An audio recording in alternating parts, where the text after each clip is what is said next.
Primeiramente, queria agradecer o convite, né, de estar participando desse evento tão importante e agradecer em nome da doutora Maria Ângela. Quando ela me convidou para falar hoje para vocês um pouco sobre genética no câncer de mama, ela pediu para eu abordar a questão da testagem genética e como que a gente tem conduzido esses resultados, né? Então, sempre que começa uma palestra de oncogenética no câncer de mama, começa sempre com esse gráfico, né, que indica para nós, né, o percentual que a gente tem de cânceres hereditários, né? Então, que é um percentual que varia de 5 a 10%. Está se estimando que esse percentual vem aumentando com a ampliação, né, da testagem. Então, é uma frequência bastante significativa quando a gente considera a prevalência da doença na população em geral, né? Quando a gente pensa em câncer de mama, pensa sempre primeiro BRCA1, BRCA2, mas cada vez mais isso tem sido ampliado para outros genes de alto risco e moderado risco também. E vendo a prevalência desses genes alterados, né, a grande maioria deles continua sendo BRCA1, BRCA2, mas com a divulgação e a facilidade de solicitação de painéis, outros também têm sido encontrados, né? Mas tudo começa na avaliação do câncer de mama hereditário, tudo começa com a ferramenta mais básica do geneticista, que é o heredograma, né? Então, a coleta da história familiar com a identificação dos diagnósticos dos familiares, né? O grau de parentesco, a idade de diagnóstico, não só de câncer de mama, como de outros tipos de tumores, né? Benignos e malignos, é fundamental para a gente interpretar esses resultados genéticos do laboratório. Então, e uma das questões que foi o que eu deixei aqui salientado é quem que a gente vai testar, né? A ideia inicial do médico sempre é testar o paciente que está na frente dele, né? Quem veio consultar, né? Mas não é assim que funciona na avaliação oncogenética. A gente tem que testar o primeiro indivíduo testado numa boa avaliação oncogenética, é o indivíduo que já foi acometido pelo câncer de mama, né? Ou por qualquer tipo de câncer que esteja sendo avaliado, né? Então, às vezes, vem uma filha mais jovem, a mãe que teve histórico de câncer de mama e, na verdade, quem vai ser testada vai ser a mãe, né? Então, se a gente tivesse que eleger a paciente ideal para testagem, então é a paciente que teve o diagnóstico, né, e que teve o diagnóstico na idade mais jovem possível, né? Então, a paciente com diagnóstico mais jovem é a que tem a probabilidade pré-teste de ter uma frequência maior de se encontrar a mutação. E isso é esclarecedor para toda a família, como também para a interpretação dos resultados, que, como a gente vai ver mais adiante, eles não são somente positivos e negativos, e como vocês já devem ter experiência com relação a isso. Então, como avaliar, né? Então, a primeira parte da avaliação, e que eu sempre considero, friso, que é muito importante, é a parte da avaliação de risco clínico, né? A gente, de modo prático, a gente tem estratificado nessas 3 categorias de alto, moderado e baixo risco, né? E que a gente vai mostrar como que são as etapas de avaliação, e o NCCN tem simplificado isso no risco aumentado ou no risco médio ou basal, né? Então, quando a gente avalia paciente, a gente começa o raciocínio de avaliação, a gente parte da avaliação do alto risco. Quem é paciente de alto risco? Paciente de alto risco é que tem aqueles critérios clínicos clássicos, né, que fecham o diagnóstico para síndromes de predisposição hereditária ao câncer de mama. Então, vocês vão lembrar dos critérios do NCCN, os critérios da ASCO, né? A gente tem esses critérios que foram mais recentemente implementados na saúde suplementar, né? Que são os critérios da ANS. Então, mulher com câncer de mama abaixo dos 35 anos, paciente com câncer de mama abaixo dos 50 anos, com mais um familiar de primeiro, segundo ou terceiro grau com câncer de mama, um câncer de mama triplo negativo abaixo dos 60 anos, isso tudo são critérios clínicos. E no momento que a paciente se encaixa nesses critérios clínicos, ela automaticamente passa a ser uma paciente de alto risco, né? Uma outra ferramenta que também pode ser utilizada quando não há, né, o preenchimento ideal desses critérios clínicos é o cálculo de risco mutacional para BRCA1, BRCA2. Então a gente tem programas estatísticos, né, que calculam se aquela paciente tem um risco mutacional e qual que é o tamanho desse risco mutacional. Atualmente, assim, classicamente, se usa o ponto de corte de 10%. Então, todas as pacientes que por algum modelo tiverem um risco mutacional calculado superior a 10%, elas passam a ser pacientes de alto risco.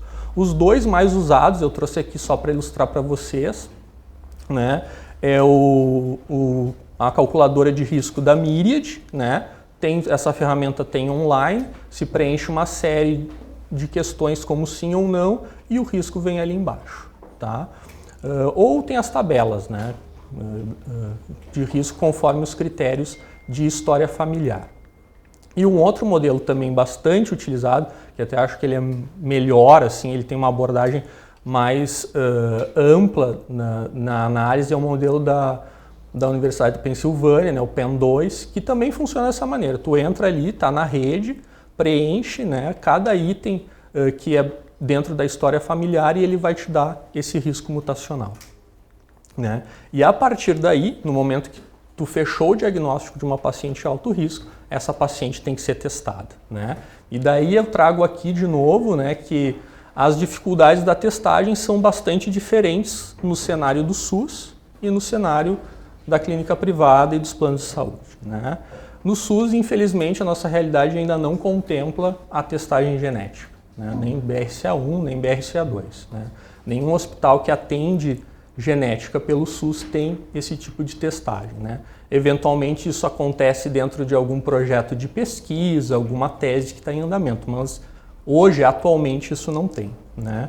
Mas na clínica privada, pelo regulamentada de saúde suplementar, isso melhorou bastante, de forma bastante significativa nos últimos anos. Ainda não é, né, os critérios perfeitos, eles ainda são restritos em algumas situações, né? Mas ele é bastante bom e a gente listando aqui os primeiros itens, né, dos critérios clínicos, a gente vê que eles são, de certa maneira, bastante abrangentes, são coisas bastante fáceis do mastologista guardar na cabeça, né? Então, eu cito principalmente, né, a idade diagnóstica, né?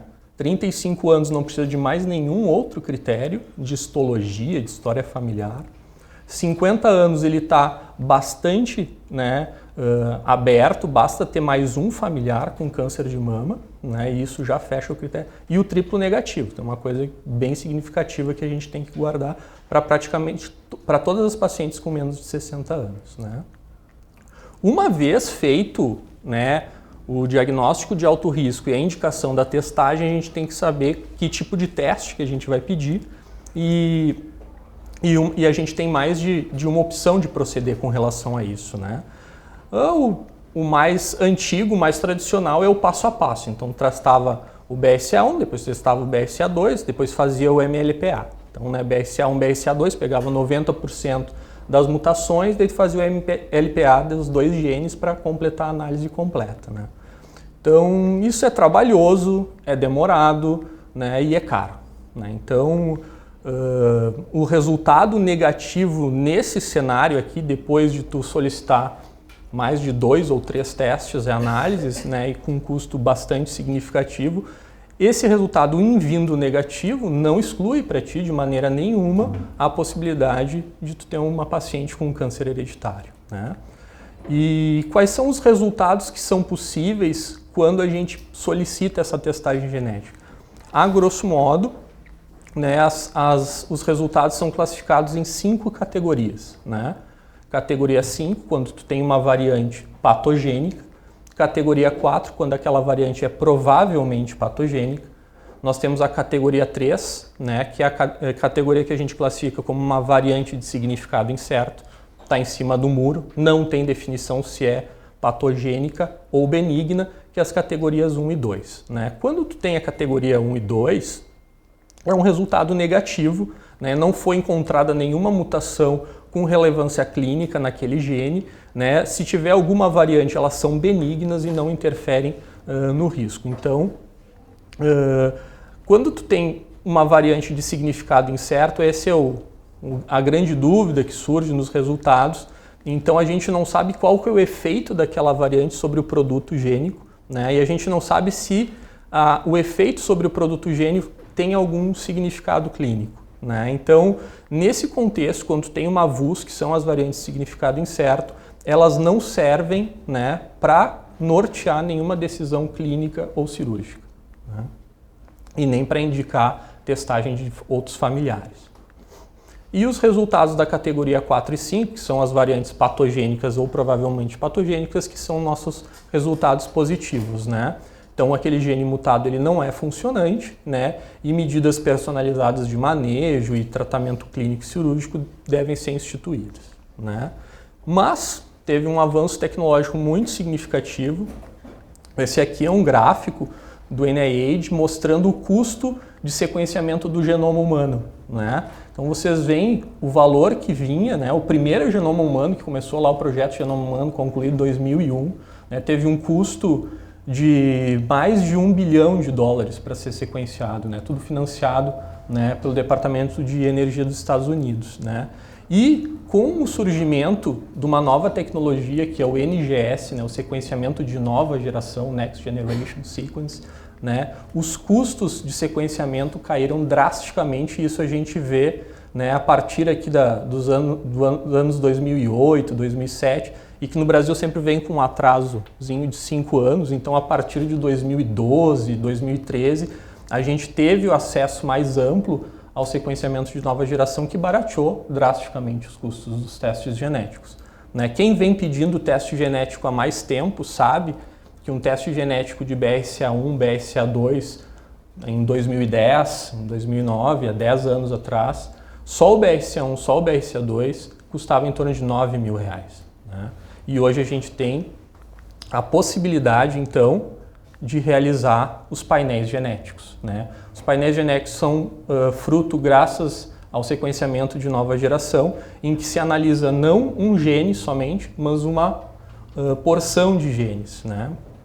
E os painéis eles são constituídos de uma forma comercial, dependendo do questionamento clínico do médico. Então, nós temos painéis que incluem genes com risco somente para mama, né? Mas pode ser pedido um painel para um risco de mama e ovário, então se ampliam outros genes para risco de câncer de ovário, ou de uma forma mais ampla e estendida, né, o painel para outros tipos de câncer com genes já identificados, né? São os painéis estendidos para neoplasias hereditárias, né? O custo dos painéis barateou drasticamente, então painéis que testam mais de uma centena de genes agora têm valores que são na ordem de 3 a 4 vezes mais barato que aquela testagem inicial do BRCA1, BRCA2, né? E com um grau de confiabilidade nos resultados idêntico, né? Não deixa nada a desejar, desde que realizado num laboratório confiável, acreditado e que siga as normas adequadas de análise e principalmente de interpretação das variantes, né? Então, aqui é para a gente pensar que antes a testagem era bastante trabalhosa, demorada e tinha um alto custo e pouco acesso à maioria dos pacientes, mas com os painéis isso ficou mais fácil, ficou mais rápido, né? O tempo médio em torno de 30 a 60 dias, né? E mais barato, sendo muito mais custo efetivo, né? Identificando muito mais mutações. E aqui a gente consegue ver alguns problemas que surgem. Quanto mais exames a gente pede, mais resultados, entre aspas, alterados a gente vai encontrar. Então, conforme esse gráfico é bem interessante, uma publicação já um pouco antiga, de 2015, em que mostra a quantidade de VUS, né? Então, 5 VUS, 4 VUS, né? E apenas uma VUS conforme o tamanho do painel. Então a gente consegue ver claramente que se faz um painel de 12 genes, tu tem já mais que o dobro, né, do que quando testa BRCA1 e 2 sozinho. E o painel completo aqui deles tinha 29 genes, então o número de VUS aumenta tanto que praticamente 40% das pacientes vão apresentar alguma VUS identificada, né? Qual que é a notícia boa em relação a isso? É que tem saído trabalhos analisando essas VUS posteriormente. E a perspectiva que a gente tem é que mais de 90% das VUS, né, acabam caindo do muro para a benignidade, né? Então é uma minoria de VUS que posteriormente são reclassificadas como patogênicas, né? quase 40%. Né? Mas também o número de diagnósticos que a gente vai fazer aumenta significativamente. Então, quando a gente testa, né, apenas BRCA1, BRCA2, né, nesse trabalho se identificou um percentual de 10% de pacientes mutadas, mas quando se aplicava um painel com genes de alta e moderada penetrância, né, quase dobrou o número de pacientes identificadas. Né? E esse trabalho aqui é um trabalho do Dr. Rodrigo Guindalini, que traz um dado que eu acho que é muito interessante para a gente ver o perfil de mutações em pacientes brasileiros. Né? Então a gente tem muito trabalho, muito paper de fora, e será que o perfil, a frequência de mutação nos genes é igual ao de fora? Né? Então a gente vê que mais de 50%, né, em torno de 50% das mutações continua sendo BRCA1, BRCA2, e a grande diferença que surgiu aqui é a frequência de mutação do gene TP53. Né? O gene TP53, diferentemente de outras populações já analisadas, no Brasil ele é muito mais frequente, né? Sendo que em quase 70% das vezes é uma mutação específica, um efeito fundador na população brasileira, que é essa mutação R337H, que parece ser uma mutação de baixa penetrância. Né? Então, baixa penetrância significa que as portadoras têm um percentual menor de desenvolvimento da doença. Mas vocês já devem ter escutado essa notícia que saiu, né? Foi uma publicação bem importante, bem relevante agora do começo do ano, né? O consenso dos cirurgiões americanos, que traz a seguinte definição, né? O critério para testagem genética em pacientes com câncer de mama não tem critério, todas as pacientes devem ser testadas, né? Isso numa situação ideal, em que o custo do exame fosse bastante acessível, né, trazendo agora para a nossa realidade, a minha opinião em particular, né, seria a situação ideal, a gente poder testar e descartar, né, uma síndrome de predisposição hereditária em todas as pacientes. Mas ainda não é um custo, né, tão insignificante para que se possa testar em todo mundo. Né? Então, a limitação que eu vejo em relação a isso, né, é a questão de custo-benefício. Né? Mas o que a gente sabe é que a gente vai aumentar, se a gente testasse de forma ampla, sem critérios, aqueles critérios que a gente conversou anteriormente, aqueles critérios clínicos, a gente praticamente, né, dobraria o número de pacientes identificadas. Esse aqui é uma publicação do final do ano passado, então, que mostrou que pacientes que não preenchiam os critérios clínicos, eles analisaram os pacientes que não tinham critérios clínicos do NCCN, elas tiveram mutações identificadas em 7,9%. Né? Então, quando a gente segue os critérios clínicos, o que se encontrava? 6% de pacientes mutadas, e quando não se fazia, não se utilizava, né, dos critérios clínicos, esse número de pacientes identificadas dobrava praticamente. Né? Então, esse trabalho nos mostra que que os critérios clínicos eles são restritivos e que a gente pode estar perdendo em torno de 40% a 50% das pacientes, porque elas não preenchem os critérios clássicos de testagem genética. E elas são, sim, portadoras de mutação em genes de alto e moderado risco. Bom, a partir daí, eu trouxe aqui bem rapidamente como que a gente conduz, né, esse tipo de situação. Acho que a gente não precisa inventar roda, né? Eu acho que isso está bem definido, bem estabelecido nos guidelines do NCCN. Eu acho que é uma maneira bem prática para o dia a dia, para a gente se consultar e se guiar, né? E a gente vai ver que nesses painéis que vão chegar para as pacientes de vocês, vários, eu diria a maioria dos genes, eles não têm critérios clássicos de segmento de indicação, por exemplo, de cirurgia. Né? Então, a indicação de acompanhamento das pacientes com variantes patogênicas ou provavelmente patogênicas, fazendo um resumo aqui de todas desse quadro do NCCN, ele se estabelece então com um exame clínico, a indicação de exame clínico semestral com mastologista, e exames de imagem anuais, que vão incluir mamografia e, se possível, tomossíntese e ressonância magnética de mamas uma vez por ano, né? Então, imagem uma vez por ano com ressonância, exame clínico com mastro de 6 em 6 meses, né? Tem trabalhos que já foram feitos e que estão testando e estão vendo a possibilidade se existe um custo-benefício, um maior índice de diagnóstico fazendo ressonância para essas pacientes de alto risco com mutação identificada de forma semestral, e os resultados iniciais já publicados mostram que sim, que há um benefício e há um ganho em termos de diagnóstico precoce nessas pacientes. Mas ainda não é um consenso, ainda talvez tenha que se ampliar a amostra e ver em outros cenários também.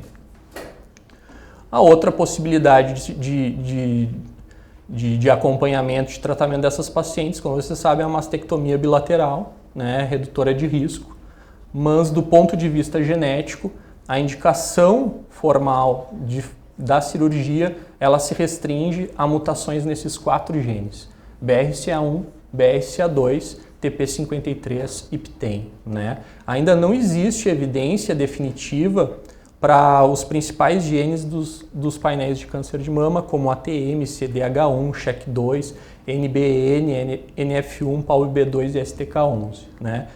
O NCCN coloca que esses pacientes com mutações nesses genes, a decisão da cirurgia preventiva ela tem que considerar a história familiar e a história da doença da paciente, a idade diagnóstica e entre outros, né?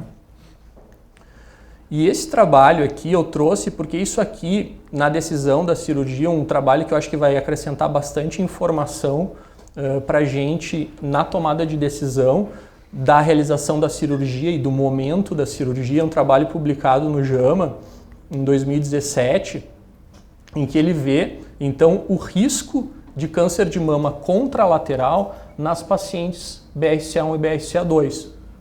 E ele conseguiu estabelecer, então, né, o risco das pacientes mutadas, qual que é o risco em 5 anos, de 5 a 10 anos, e assim estratificou pela idade.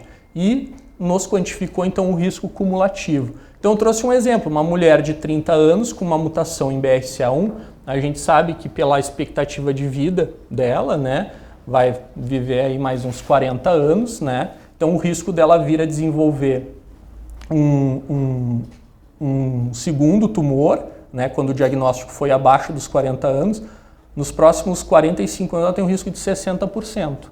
Então é um risco bastante significativo e bom, aí sim, eu acho que fica bem clara a importância da tomada de decisão em realizar o procedimento. E um outro cenário seria uma mulher de 70 anos, em que se identificou uma mutação por BRCA2, então o diagnóstico foi depois, né, dos 50 anos, né? E se esse tumor, por exemplo, fosse um triplo negativo ou com um prognóstico, né? Aqui ainda está olhando para mim porque a gente discutiu uma paciente assim, uma paciente com mutação, né? Mas já com uma idade mais avançada e com um tumor triplo negativo, né? Se eu pegasse ao pé da letra, a BRCA, né? Vamos fazer mastectomia. Mas o prognóstico, não só pela idade, mas também pela doença dela, né, mostra que o risco de ela ter um câncer de mama contralateral nos próximos 5 anos é de 9%. E o risco dela morrer pela doença dela atual, né, é maior. Então, nesses casos, talvez seja a situação em que a gente possa ficar bem embasado em não indicar para essa paciente, pelo menos nos próximos 5 anos, né, e manter um acompanhamento clínico dela, né. Tá, e as pacientes que não fecham os critérios de alto risco, que não fecham os critérios de risco mutacional, a gente passa então a considerar que elas têm um risco moderado. Então, não preencher os critérios de alto risco, daí a gente questiona, será que é risco moderado? E para a gente definir que ela é risco moderado, ela tem que ter um risco vital calculado por algum modelo preditor de risco vital superior a 20%, né, ou um risco de desenvolver câncer de mama superior a 1,7%. As principais calculadoras de risco que a gente tem usado são essas 4 aqui. Então, o modelo Gale, o Klaus, o Tyrer-Cuzick, né, que é o IBS-RISC, e o BRCA Pro, o Parmigiani, né. Então, o Klaus é um modelo bem simples, um modelo clínico, que se usa uma tabela e que se considera só 2 variáveis, idade, diagnóstico e o grau de parentesco. Então, se teve 1, 2, familiares com câncer de mama e a faixa etária que esses familiares tiveram, e ele vai te dar um risco vital, né, daquela paciente desenvolver câncer de mama, né? Tem o modelo Gale, que daí ele considera o número de parentes de primeiro grau com câncer de mama, então ele é bem restrito na avaliação da história familiar, mas ele inclui outras variáveis, idade de menarca, idade de primeiro parto, né? E com esse modelo, que tem acesso online, né, tem na rede, né, para a gente usar, a gente preenche então ali o formulário, ele dá o risco vital e dá o risco em 5 anos. Bom, essa paciente aqui, ela teve um risco de 1,6 e um risco vital de 18%, não é uma paciente de risco moderado, ela vai cair então na faixa de baixo risco, né?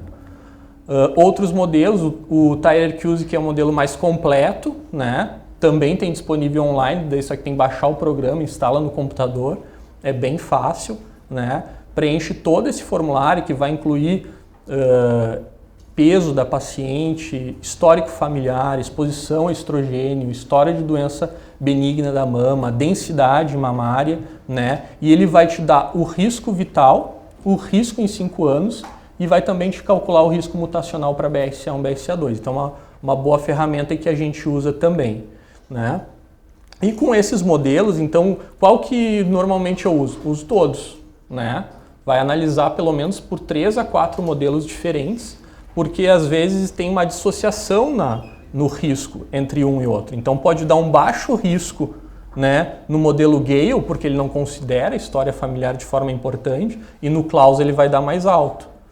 E no Klaus ele vai dar baixo, porque aquela paciente, ele não considera que a paciente já fez mais de uma biópsia, que a paciente tem atipia, que a paciente teve uma menarca, né, mais precoce, e no Klaus ele vai dar, no Gale ele vai dar mais alto. Então a gente tem que usar todos e qual que a gente considera o que der mais alto. Então se testou em 4 modelos e um deu mais alto e os outros deu baixo, igual tu considera ela como risco moderado, tá?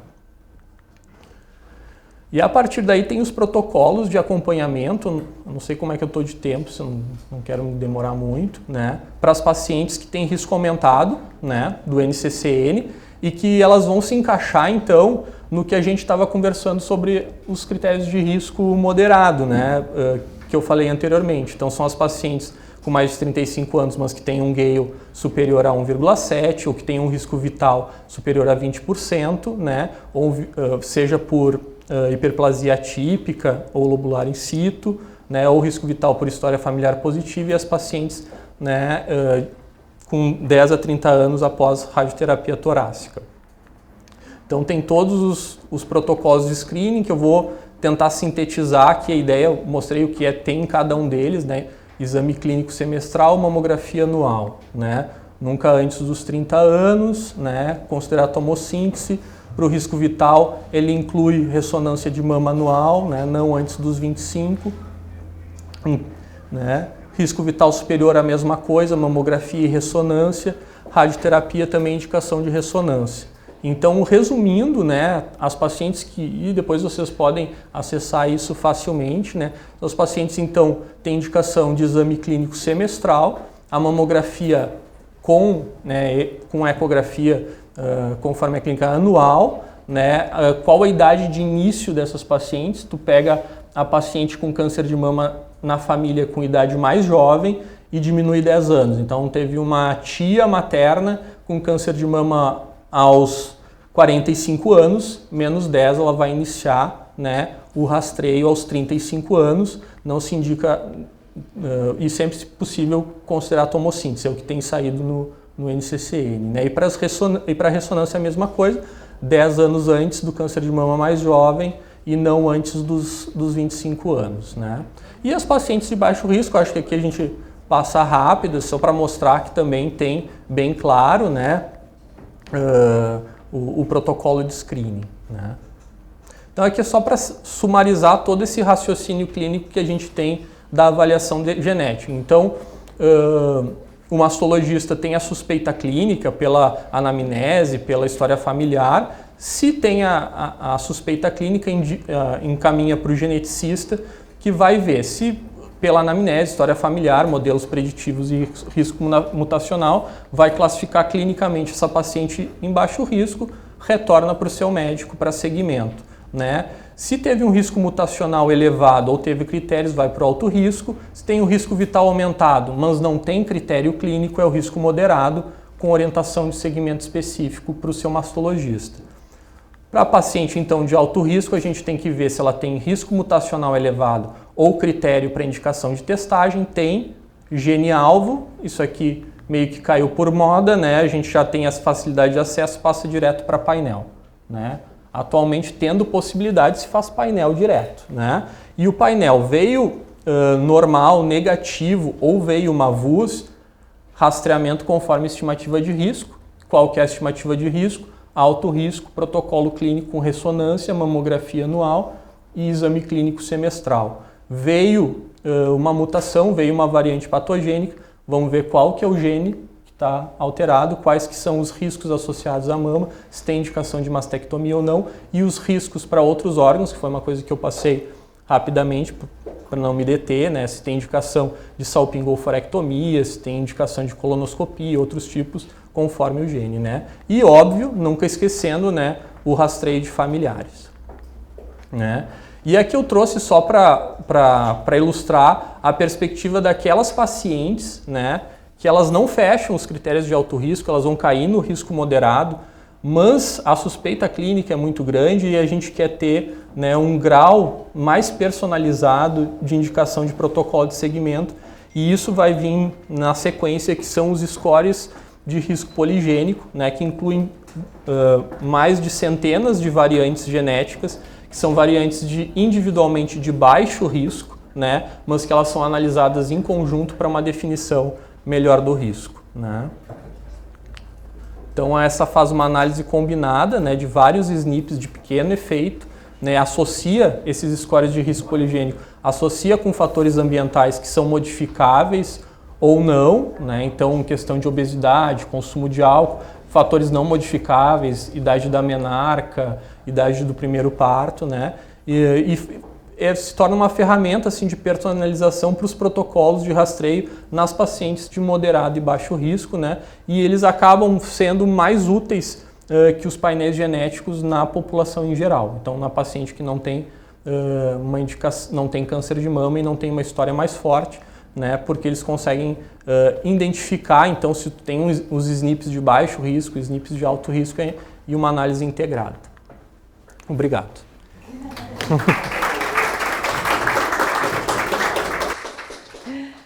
Obrigada. Excelente a palestra. Eu queria só perguntar, na verdade, nós cirurgiões, a gente sempre tem pressa para resolver as coisas, tá?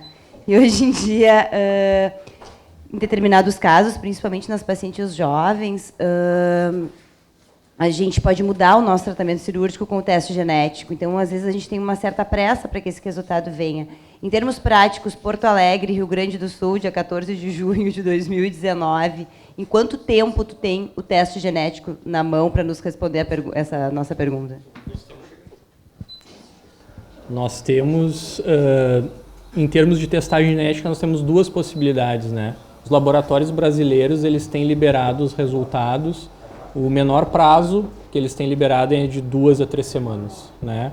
Em média, 30 dias. Mas né? se a gente coletar hoje, teoricamente, em 2 semanas, sexta, 2 semanas eu tenho o resultado. 2 semanas, assim, na melhor das situações, né? Quase, a grosso modo, 1 mês, né? Mas a gente tem alternativas no exterior, né? Tem laboratórios no exterior que a gente tem se utilizado, que eles têm o teste rápido, que eles chamam, que eles testam só 7 genes de alto risco, que são os genes que vão definir, né, por exemplo, uma mastectomia bilateral ou não, e que deles tem a liberação em 7 dias. Né? Aí fica mais viável. Acho que a tendência é que os laboratórios nacionais eles comecem a se organizar para liberar isso, mas ainda não é uma possibilidade. Né? Com o avançar da hora, eu vou fazer uma pergunta, mas antes eu quero agradecer muito a doutora Maria Ângela, a doutora Leônidas e a doutora Vinícius Budel, a organização e poder participar disso e dessa mesa que eu adoro, né? Eu vou ser bem objetiva. Teve uma publicação que saiu no início desse ano que falou dos testes direto a consumidores, né, nos Estados Unidos, agora em janeiro de 2019, e trouxe um dado que eu achei assustador. 40% de falso positivo nos testes. Então, quer dizer que a gente pode receber um teste que vai dizer que a paciente está mutada e ela efetivamente não ser mutada, né? Então, o que na tua prática tu faz para confiar no laboratório? O que te faz decidir, eu vou pedir desse laboratório ou não desse? Assim, para ser bem prático, né? Porque é uma tendência que a gente vai pedir cada vez mais painel, que as pacientes vão vir para nós com resultado e que cada vez mais os cirurgiões vão pedir. Então, o que tem que aprender para saber esse laboratório eu posso confiar, esse aqui eu tenho que repetir? Porque o orientado foi, se tiver esses testes de farmácia nos Estados Unidos, né, o Direct to Consumer, repetir. O que te faz confiar num teste? O primeiro, assim, de uma maneira mais simplificada e não de uma maneira personalizada, que é, eu conheço a pessoa, eu sei quem faz e daí eu confio, né? Essa é a maneira que a gente, no dia a dia, a gente funciona, né? Mas a gente tem que buscar os níveis de acreditação. Então, se o laboratório foi acreditado, então tem agências de acreditação tanto nacionais como internacionais que validam os resultados e os laudos desse laboratório. Procura no laboratório. O laboratório que é acreditado, ele tem o maior interesse de liberar um selo de acreditação, né? E o detalhe que eu vejo mais importante nesses falsos positivos e negativos é que o teste genético ele depende de uma interpretação daquela variante. Então essas variantes elas estão em bancos de dados internacionais. Quando vem uma variante mais rara, tem que ser pesquisada em mais de um banco, né? O laboratório tem que pesquisar se tem estudo funcional. Isso dá trabalho, né? Então, quanto mais, de forma mais atacado funciona o laboratório, fique com um pouco mais de receio com relação a isso, né? Um bom laboratório te liga para te dizer, olha, essa variante, ela veio como incerta em 3 bancos de dados, mas num banco de dados ela veio como possivelmente patogênico. Eu vi um estudo de funcionalidade e acho que ela é patogênica, eu estou te liberando como patogênica. Tem esse contato também, né? Então, é uma situação. A gente pode buscar também, pode também ir atrás disso, né? Que às vezes fica meio pesado o trabalho, né? Se vai buscar para cada variante, fica pesado. Então, o melhor é tu ter um laboratório de mais confiança, né?